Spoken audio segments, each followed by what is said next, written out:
try something or stumble upon something new that really works for me, I like to share it with everybody. So today I'm going to share with you the 10 habits that I've incorporated into my life that have helped me live more calm and peacefully and just feel happier in general. The first thing is learning self-compassion. Self-compassion has literally changed my life. Learning how to talk to myself and treat myself better, treat myself with love and compassion, being gentler and kinder to myself has changed my life. I don't beat myself up as much as I used to, and I feel better when I'm going through something or something happens or I'm disappointed or whatever it may be. I can feel better about it. I don't suffer as long. I know how to talk to myself so that it doesn't linger and that I don't feel so bad. It is a life changer. Dr. Kristen Neff, she is huge in self-compassion. She has a great book. I would show it to you, except my dog chewed the cover off of it just the other day, so I have to buy a new one. But it is a fantastic book. I'll put a link to it down below. It is a life changer, trust me. The second thing that has been a life changer for me is reading. Now, I've always been a reader. I've enjoyed, I read Nancy Drew with my sister when we were little. So I've always really enjoyed reading and books in general. But it really wasn't until I incorporated reading on a regular basis that I started to feel more relaxed and calm and just like I had something really pleasurable that I looked forward to. There's actually studies that were done that if you read as little as 6 minutes a day, it can reduce your stress by 60%. So I will literally make time at night before I go to bed. I'll grab a book that I enjoy, something I got from the library, something I borrowed from a friend, and I will at least read for 6 minutes. Sometimes that's only a couple pages, but I'm okay with it. My children will laugh at me because they're like, it takes you so long to finish a book. But I don't care. I don't mind. As long as I get my 6 minutes in, I feel good about it. And it gives me a little bit of pleasure that I can look forward to. So I really enjoy that. Going to therapy has really helped keep me calm and steady and feel happier.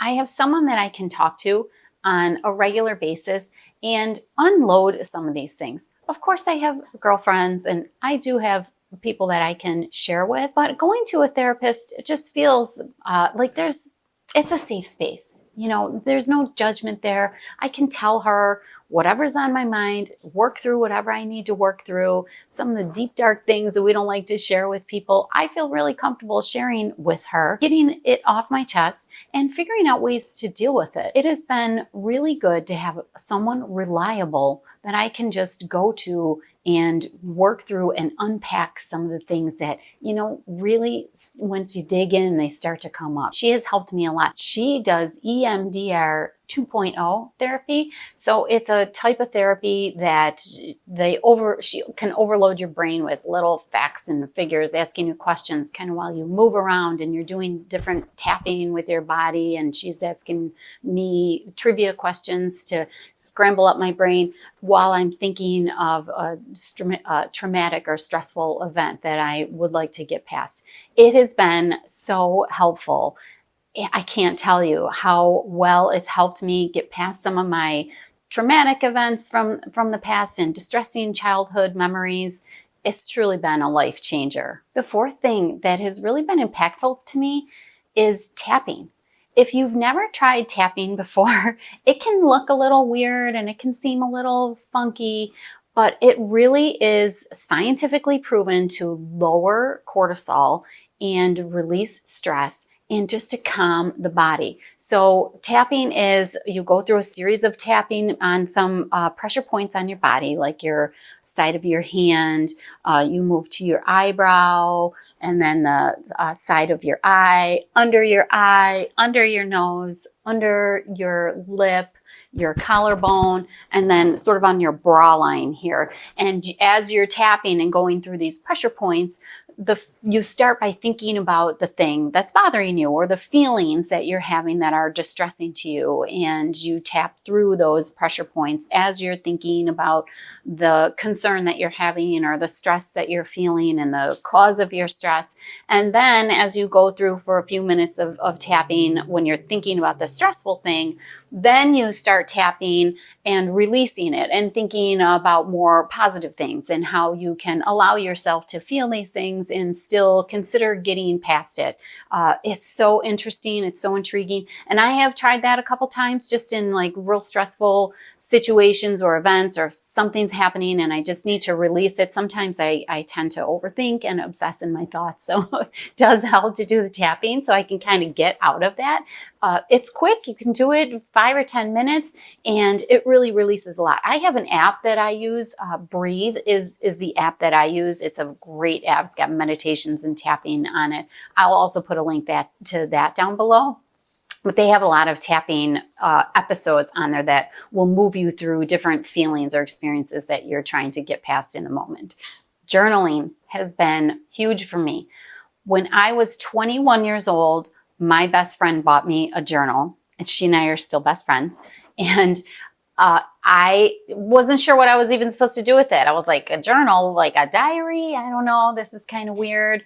I just started picking it up and writing in it when I was stressed out or sad or whatever the feeling was, I would just write. And I really became very addicted to it. It felt so good to release whatever it was I was feeling in that moment and to have a safe space to write it down and work through it, because sometimes you're stressed or upset or sad and you're not really sure why. You just are having that kind of day. So for me to be able to journal it and write it out, it really helps start to release it. And sometimes it unpacks and some layers get peeled where I can see what's really going on. There might be a surface feeling like I may be angry about something, but as I start journaling and writing about it, I can see that actually I'm hurt or I'm sad, and it helps to kind of get a little bit deeper.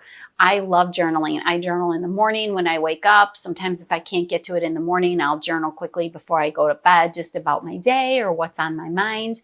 It has really been a life changer for me. Again, something that I've incorporated that has helped me feel happier. I feel like I have tools that I can pull out when I'm going through something, and I don't have to suffer. Some lifestyle changes I've made too. I quit caffeine. I stopped drinking coffee a number of years ago, and it has really leveled up my energy. I feel lighter. I feel cleaner. I just feel better without caffeine in my body. And I really notice now if someone mistakenly serves caffeine to me, it is a terrible feeling. My body is really jittery. I get shaky. I kind of get sweaty, and it's like I just have to ride it out until it gets out of my body.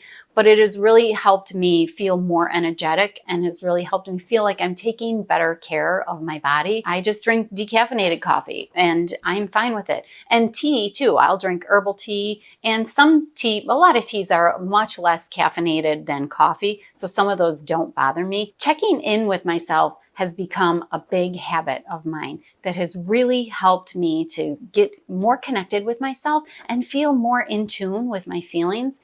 So the way you check in is to ask yourself, how do I feel? What do I need based on how you feel?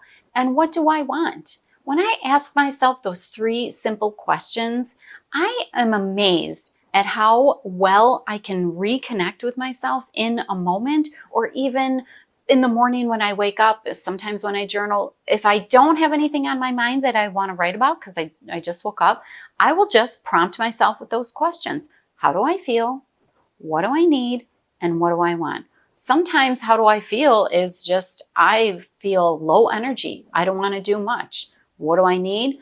I need something to get me moving, to get my energy level up, but something gentle. So I may just go for a walk. And what do I want? Sometimes I just want to be by myself and have a low-key day. So if that's the answer, and if I have plans or I have something scheduled, I'll clear my schedule just so that I can respect what I need and what I want based on how I'm feeling.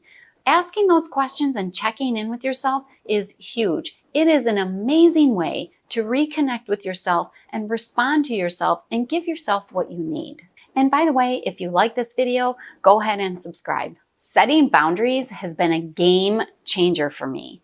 Setting boundaries isn't about what you don't want other people to do. Setting boundaries is about what you want for yourself and what is best for you and your well-being. A lot of people don't like the sound of setting boundaries. I don't take it negatively. I really try to understand myself and what's best for me and my well-being, and that's how I think about it. It's not about pushing other people out or how you are treating other people. It's just about what's best for you. For me, for example, like Sundays, I've learned are really good days for me to reset. I don't like to have a heavy schedule. I don't like to have a lot of things planned. I don't like to be doing too much running around during the day. It's a great day for me to reset, and I need that mentally going into the work week and physically. I usually do some yoga in the morning, and then I leave my day free so that I can either prepare some food or read some of my fiction. It is a great day for me to just reset. So it's a boundary for me. I say no a lot of times to things and plans for a Sunday. Of course, there's obligations and sometimes family parties or holidays or whatever. Those are an exception to the rule. We do have to do things sometimes just because we have to do it. But I generally try to respect that boundary for myself and not plan too many things. And I've also learned to say no. That's a big thing. That was a big boundary barrier for me. I'm generally a people pleaser, so it's very hard for me to learn how to say no and not feel like someone's going to be mad at me or upset or something bad's going to happen. Learning to say no politely and respectfully, of course, has really helped me. Regularly focusing on my learning and growth has been quite impactful to me. It has really fulfilled me and helped me to feel better. I'm usually either working through an online class, some sort of personal development class, or I'm reading a self-improvement book or some sort of personal growth book that I like, whether it be related to, my management position in my day job so that I can be a better team lead, or it's just a personal thing, maybe some personal habits that I want to learn or things that I feel like I want to improve, my communication, you name it. I love it. It is very fulfilling for me. In addition, I'm learning a language. I'm trying to learn French, bonjour, and I've really been enjoying that. So for me, it's been important to focus on some kind of growth aspect, learning, growth, improvement, so that I feel like I'm really reinvesting in myself. It has really made me feel happier and feel good and fulfilled. And probably the most impactful thing that I've incorporated into my life is yoga.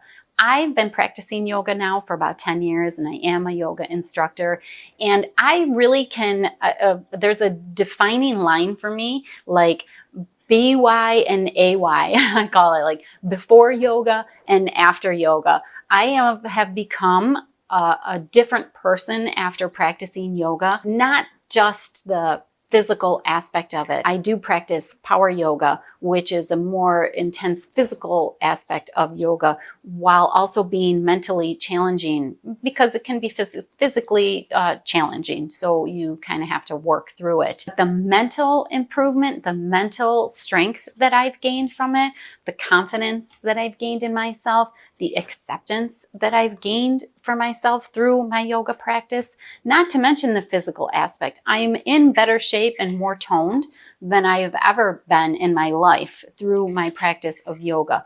But the physical aspect of it is secondary to me. I get a community feel going to my yoga studio. The people that I see regularly, I feel like I belong there. I feel like I belong to a community of like-minded people that are all on the same page with their spirituality and the way we feel about our bodies and the growth that we're trying to experience.